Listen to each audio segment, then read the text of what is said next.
Son günlər Azərbaycan mediasında və hərbi ekspertlər arasında Azərbaycanda hərbi xidmətin ödənişli olması məsələsi gündəmə gətirilir. Və bu məsələ Milli Məclisdə də müzakirə olunur. Belə ki, hərbi xidmətə getmək istəməyən şəxslərin müəyyən məbləğdə pul ödəyərək dövlət büdcəsinə vəsait köçürməsi və bunun müqabilində hərbi xidmətə getməməsi ilə bağlı qanun layihəsi hazırlanır.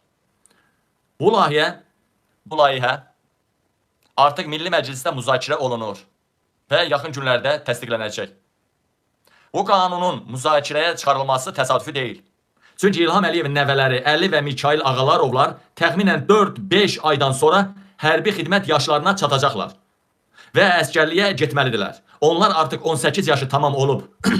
Bu səbəbdən İlham Əliyevin nəvələrinin hərbi xidmətə getməməsi üçün eyni zamanda əsas bu məsələdir. Eyni zamanda ölkədə vəsaitin olmamasına görə ödənişli hərbi xidmət qanununu həyata keçirmək və təsdiqləmək istəyir. Nəvələrinin əskəriyə getməməsinə görə. İlham Əliyev özü də hərbi xidmətə getməyib, Qarabağ müharibəsi dövründə Azərbaycan ordusuna qoşulmayıb, 1-ci Qarabağ savaşında. Deməli, dəstəyə gəlməyibdi, Ebru Gündəşin yanında şeyinin qırağından əl çəkməyibdi, Ebru Gündəşin aybaşı olanda belə 69 ediblər. İndi isə öz nəvələrinin də hərbi xidmətə getməməsi üçün belə bir qanun layihəsi hazırlayırlar.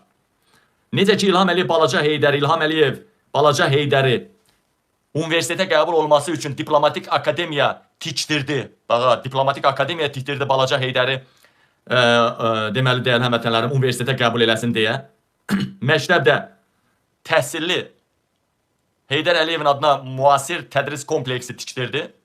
Sonra institutdan sonra yenə də əskərliyə adını yazdıraraq, orada bir şou göstərərək getdi Fransaya Alyonanı tapağa. İndi də İlham Əliyev nəvələri üçün belə bir qanun layihəsi hazırlatdırır və balaları kimi nəvələri də qorxaqdır. Özü kimi. Babası Əlirza kimi 1-ci Dünya müharibəsindən qaçdı. Dədəsi ya dədəliyi Heydər Əliyev 2-ci Dünya müharibəsindən qaçdı. Özü 1-ci Qarabağ savaşından qaçdı. Oğlu 2-ci Qarabağ savaşından, Balaca Heydər 2-ci Qarabağ savaşından qaçdı. İndi də nəvələrini, dəyərli həmvətənlərim, pullu xidmət edir orduda. Pullu xidmət. Pulunla siz deməyəsiniz, hanı varlıların balaları? Daha belə deməyəsiniz. O pulu verib getmir deyəcəklər. Ölkədə belə ödənişli xidmət var. Türkiyədə də var belə bir şey.